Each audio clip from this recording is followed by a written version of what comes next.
And it seems that the first leg of the budget session is also going to be ending on a very stormy note. Ruckus by TDP, YSR Congress and the Congress over the alleged injustice to Andhra Pradesh rocked Rajya Sabha, forcing the chair to adjourn the House briefly. So that's the latest coming in from the upper house. TDP MPs who have been holding protests outside Parliament post the budget, and the Chief Minister of Andhra Pradesh, Chandrababu Naidu, asking the leaders to step up their agitation against the centre. An upset Chandrababu Naidu said that the Finance Minister's address in Lok Sabha addressed none of their demands or the needs. The Congress also held protests outside the Andhra Bhavan in Delhi. They are also demanding a special financial package for the state.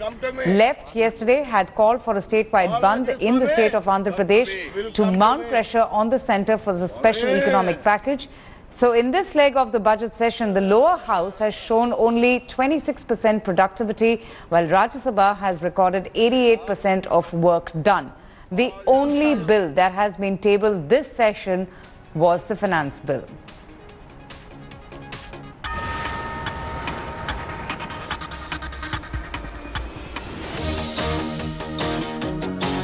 Treating allies in this manner, I think any party who is allied with them or considering being allies with them have to beware. Unless they deliver justice to Andhra Pradesh, they will redeem themselves. If not, they must be very aware. They have been the witnesses, Tirupati Balaji and Goddess Kanaka Durgama also. When during the time of election campaign, Narendra Modi ji himself, he came and he promised that he is going to look after the state personally. 4 years have been done, not 1 or 2 or 3 or 4 days. It has been 4 years we have waited. TDP there doing all that they can to mount pressure on the centre to ensure that the government fulfills its commitment and promise it had made to the state of Andhra Pradesh.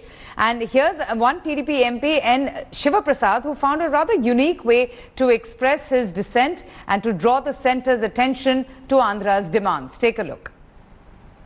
This is the 5th day when the TDP MPs are protesting, and what a unique way of protesting. This is TDP MP, Mr. Shiva Prasad, is protesting along with his colleagues, and they are, trying to attract the attention of the government also, sir.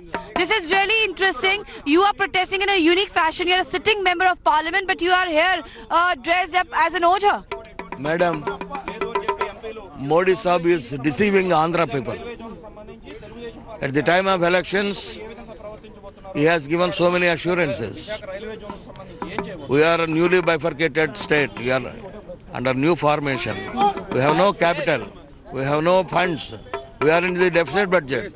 But everything he promised, and he is not doing anything for us. So we are agitating now. Can you just show us some light? What are you trying to convey from you are chanting certain mantras also? Can you throw some light on this entire dress-up, sir? Madam, he came to Tirupati, that is Balaji. He promised there. In the presence of Balaji, he given so many promises. If they don't satisfy, Balaji will curse him. Balaji will curse him. Same time he came to Vijayawada. In Vijayawada he told that he will develop Vijayawada more than Delhi. And he has forgotten that. Vijayawada Kanakadurga is a powerful goddess. So she will look after. So both of them came to me now.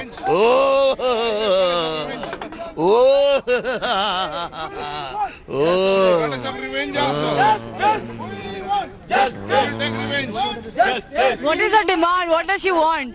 Demand assurances should be fulfilled. Well, let's listen in to Finance Minister Arun Jaitley, who did try to placate a fuming ally, TDP, over a special economic package for the state. Executive Editor Meetu Jain joins us for more on this. Meetu, very interesting to hear the Finance Minister empathizing with the state and also suggesting that funds have already been allocated. Talks are on between Delhi and Andhra. But will this reassurance help, placate the angry TDP members who were seen protesting in rather unique ways outside Parliament? Well, I'm not sure whether funds for Andhra Pradesh and both sides trying to, up the ante on this, whether that is really the issue, or the issue is the fact that the country is in election mode 2019 and Andhra Pradesh is, and where the TDP is realizing that if they kind of don't make a noise about the fact that Andhra has not been given a good deal, at least in the budget, then there is a huge possibility that they may not get the kind of votes that they did in the 2014 election. So that's one. Second, Secondly, that they are hoping by creating such a noise, if things don't work out, then they will take the moral high ground and walk out of the alliance. That's one way of getting sympathy votes in Andhra Pradesh. And remember, Andhra Pradesh is a newly created state. They don't have much infrastructure. Infrastructure is what they're looking for. The people are going to be asking them as to what really have you done to get us the kind of infrastructure that we are looking for. So the creation of Andhra and development of Andhra is an emotive issue back home. Where the BJP is concerned, remember the BJP is realizing that if they need to expand the footprint in Andhra Pradesh and in the south, then TDP is a very important ally. The TDP has to be placated at all costs, and the BJP has to go along with the PDP. So they have to suffer the tantrums of the TDP at the moment. One really has to go see how far this will go. But at the moment, yes, politics taking an interesting turn with a member of parliament dressed up as a tantric and coming to parliament. Right, Neetu, thanks so much for joining us. But unfortunately, today is the last day of the first phase of the budget session. The second one begins later on, but nothing has happened. No business has transacted. Only one bill, which is the finance bill, has been passed as a result of relentless disruptions, adjournments, and a lot of pandemonium on the floor of the House. But let's just take a look at how much work has been done in both the Lok Sabha and the Rajya Sabha. All our MPs from both the Treasury benches and the opposition are only indulging in bickering and petty politics, resulting in absolutely no work in both the houses of the parliament. Now, let's, with the help of this graphic that is coming in, let's tell you how much of the productivity we have seen in this session, first of the budget session. 26%, a dismal 26% in Lok Sabha. And what are the House of Elders up to? Well, the Rajya Sabha this time has posted about 88% productivity. Remember, this has been a constant feature since 2014. Constant political bickering between the government led by Prime Minister Modi and the opposition, which suddenly, after the Gujarat elections and a bypoll victory, the Congress seems to be adamant, trying to flex its muscle in the parliament. Net, the result is me and you, the taxpayer, are in fact paying for a complete washout of the parliament. Thanks for watching the video. For more such news and updates, please like, share and subscribe to India Today. Also check out our other great videos from our channel. We know you will love to.